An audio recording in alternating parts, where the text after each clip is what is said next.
Okay, chapter 16, managing bond portfolios. Let's dig into the life of a bond portfolio manager. First thing they're worried about, no question about it, is interest rate risk.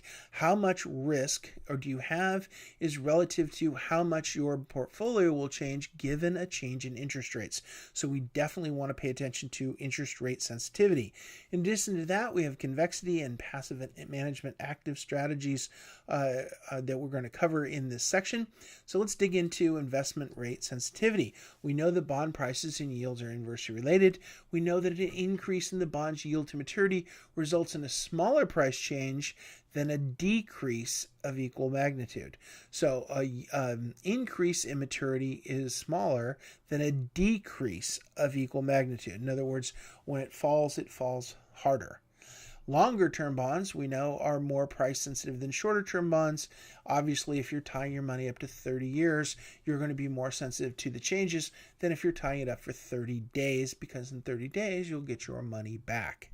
Interest rate sensitivity also impacts price sensitivity at a decreasing rate. So as maturity increases, I should have said that, I'm sorry. As maturity increases, the price sensitivity increases, but at a decreasing rate. In other words, the curve flattens. So maturity is very important to interest rate sensitivity as well. The number 5 is interest rate risk is inversely related to the coupon payment. The more you pay in interest to the coupon, the less sensitive the bond price is to interest rate risk. And number 6, the price sensitivity is inversely related to the yield maturity at which the bond is selling. So the yield to maturity is selling quite a bit, is inversely related to the yield maturity which the bond is selling. The yield maturity is very high, the price sensitivity will be low. The yield maturity is very low, the price sensitivity will be quite high. We can look at this in pictures. If we look at bonds A, B, C, and D, we have coupons of 12% over 5% over 5 years and 30 years. The yield to maturity is 10%. Well, if the yield to maturity is 10% and the coupon is 12%, where are these bond prices? So if we have bond A, we look at bond A. Where is bond A on this chart? You can see that the percentage change in the bond price is relative to the 12% versus the 10%. Yield to maturity is 5 years.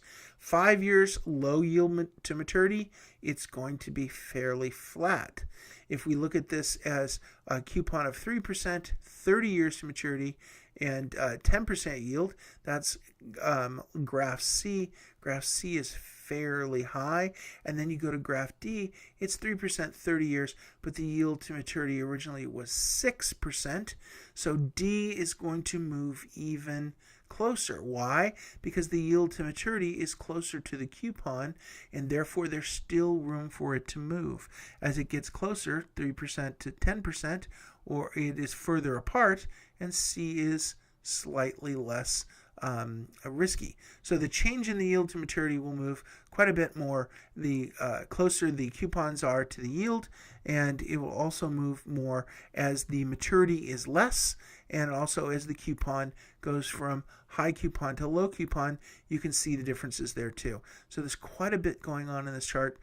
Probably take a few minutes to think through all of the different things that are going on here.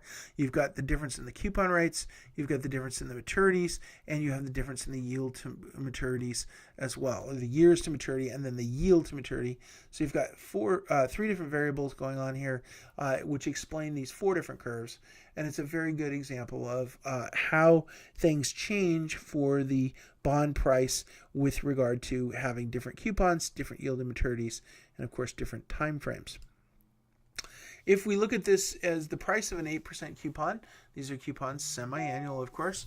The yield to maturity for the 8%, an 8% coupon is $1,000 if it stays at 8%.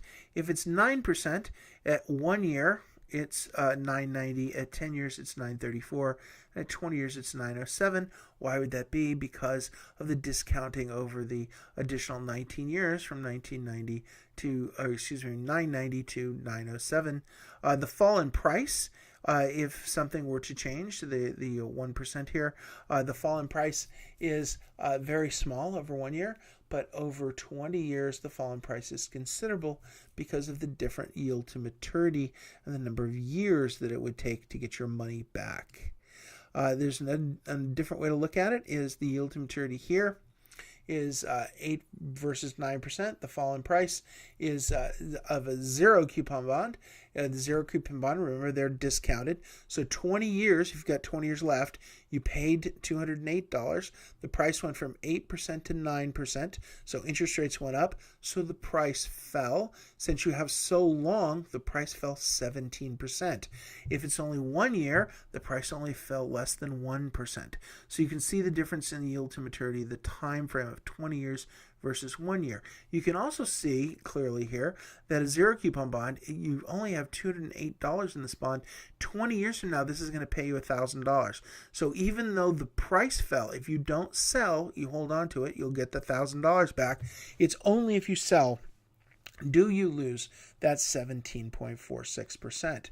So that's a couple different ways to look at the changes in bond prices as a function of the yield to maturity. These are what bond managers would be thinking about is if I thought bonds were going to move in my favor, I would be okay with this 17%. I would think I would go long because the interest rates, instead of going from 8% to 9%, let's say the interest rates from 8% to 7%, interest rates go down, my bond portfolio goes up.